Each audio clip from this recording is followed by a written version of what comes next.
one of the ways that I've turned things on its head, if you will, is really looking at that long game play, right?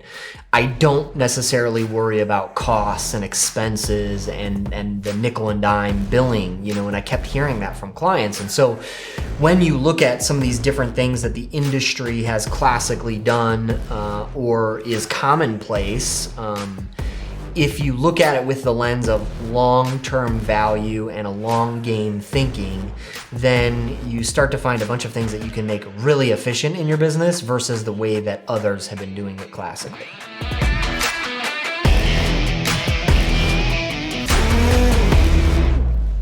I'm Stephen Taylor. This is WeeklyST. For the last 10 years, I've been building a couple $1 million cybersecurity IT support company here in Chicagoland, and I'm also fascinated with living a wholly successful life. We talk about all of this every single week and more. Please like, share, and subscribe.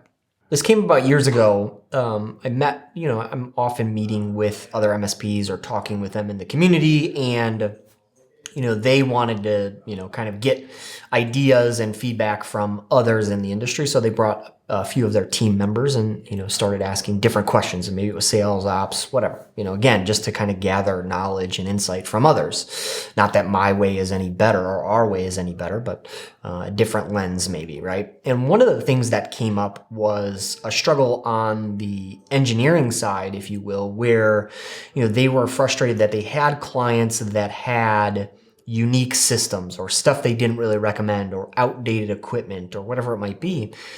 And the question was, how do you get them to upgrade and see the value in it and stuff like that? And I said, why don't you just buy it for them? And kind of flip the script on its head, right? We provide a bunch of things all inclusively, and we standardize across all of our clients on, the firewalls that we use or the antivirus software that we use and all of the other tools and services. And, in addition to us really only doing our IT support program one way, right? We only come in with one plan that includes everything they need. It truly is all inclusive. And then on top of that, we're bringing those services and products that we know, love, and trust to all of our clients across the stack. And it makes things super, super efficient. Now we only have one firewall vendor. We can go and do mass purchasing with that vendor, right? Because we're the end user customer. So we can buy, 85 or 100 different firewalls from the same manufacturer for all of our clients and get kind of that buying power. And then, we're a better partner with that vendor. We have maybe a better status. We can train our team on one single device or one family of devices instead of 13 different vendors. And all of these things lead to better efficiency across our client base, right? We're not having to kind of task switch that, I'm over here on a WatchGuard and now I'm over here on a Sonic wall, right? It really makes the team a lot more efficient. And then we can roll these different best practices that we create. Once we learn something over at this customer, hey, this level of filtering has worked out better. Let's apply that here and maybe everywhere, or have a couple of different, presets, if you will, that then we can apply across the customer base. So, doing this and standardizing and really, picking the vendor that we want to work with gives us good buying power, gives us good partnership status, simplifies our operations from an education and a documentation perspective, and makes us that much more efficient with our clients, across, again, these 90 or 100 customers. We've learned over the years, as we continue to grow and learn, then we make more things part of our standard practice, right? Whether it's, now we're rolling overseas devices, which are, powered and internet controlled outlets, right? And so thereby we can,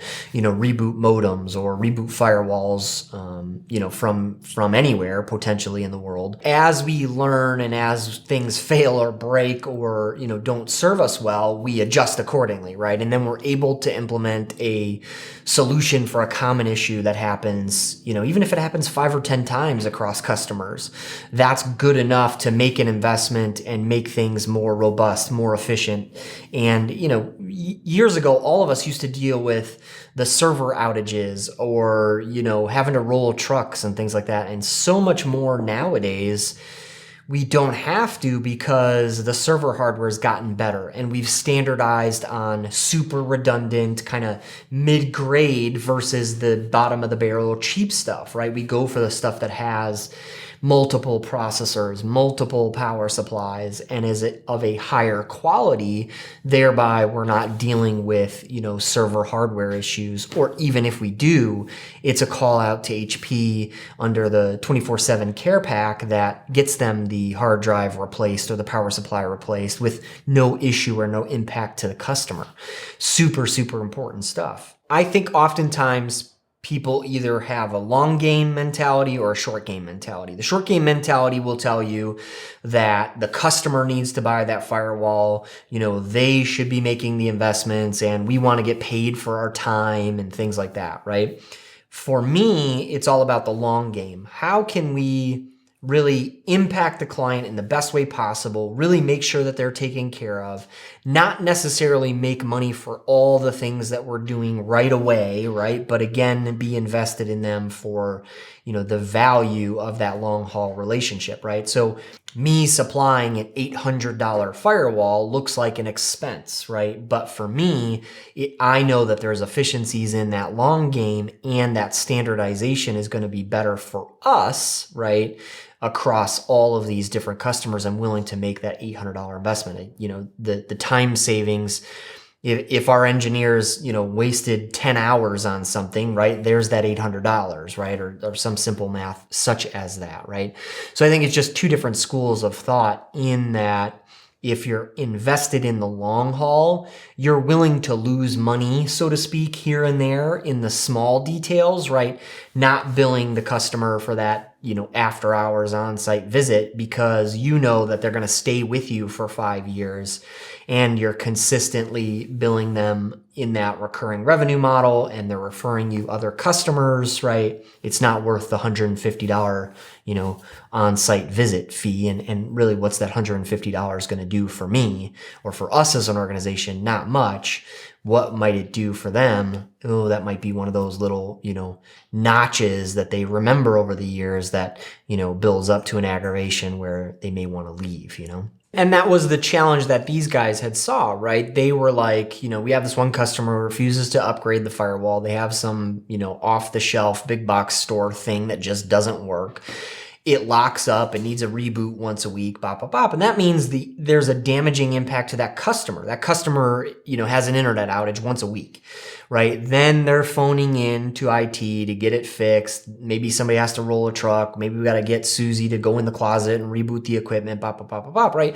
It's all negative cycle. And it's not a win-win situation for everyone involved. Conversely, you deploy a really high quality gear that yes is, maybe it's more expensive and yes, maybe it's an expense to us as the IT provider, but it's good quality stuff that works, that's robust, that's going to stay online and keep that customer online and connected. Good is good is good. Then our phones aren't ringing, right? And now everyone wins, right? It's a win-win situation for both sides versus, getting paid for our time or, having these constant recurring issues. Like our goal is to solve all of that stuff. The more tools and services and best practices that we can implement to make sure our customers are running super efficient, then thereby our phones should ring less. And under a monthly all-inclusive model, right? Everyone wins. The other important part of this standardization process, so standardizing across the customers, then also I think in the, what we sell and what we do is super important, right? We have a few clients that don't subscribe to the, full all-inclusive, but very few, right? And most of the time in our sales and marketing, we only go after, this is the way we do things. And if it's not of value or of interest to you, then there's hundreds of other IT companies who'd be willing to do it differently, right? Again, that keeps us efficient because our process is the same all the time, right? It's not, is this outside of our inclusive? Is this unique? Do we need to send a bill for this? Do we need to do this differently? Does the team need to act differently for this customer than they do for this customer? No, it's the same across all, right? Everyone's an all-inclusive client. They subscribe to everything it is that we do. They have full access to us and their issues and needs are taken care of under this all-inclusive, right? And so it makes us more efficient to be able to just move quick, get stuff taken care of, and not have to worry about, is it different over here? Or does this have to get billed for, blah, blah, blah, right?